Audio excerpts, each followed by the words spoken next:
एक छोटे से गांव में एक साधारण सा किसान रामलाल अपने परिवार के साथ रहता था। रामलाल का जीवन बहुत ही शांत और संतोषजनक था, लेकिन एक दिन गांव में अजीब घटनाएं घटने लगीं। गांव के लोग अपने सामान को गायब पाते और फिर वह सामान किसी अजीब जगह पर मिलता।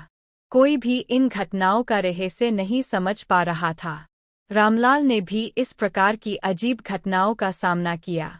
एक दिन उसने देखा कि उसकी बैलगाड़ी अचानक से गांव के दूसरे छोर पर खड़ी है, जबकि उसने उसे घर के पास ही बांधा था। वह बहुत चकित था, लेकिन उसने इसे अपनी भूल समझकर नजरअंदाज कर दिया।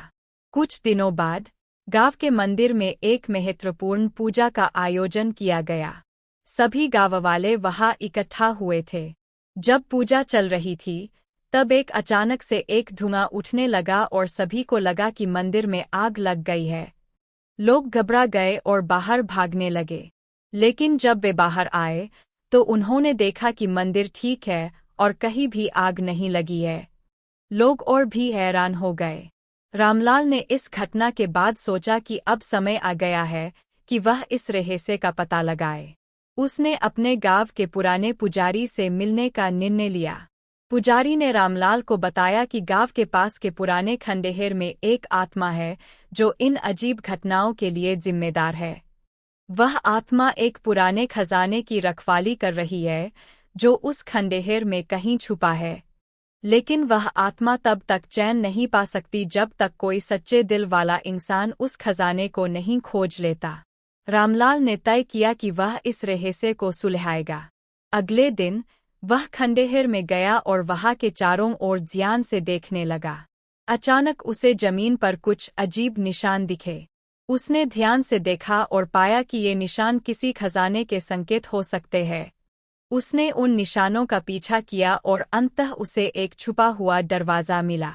दरवाज़ा खोलते ही उसे एक पुराना संदूक मिला। संदूक खोलते ही उसे अंदर बहुत से सोने के सिक्के और गहने मिले।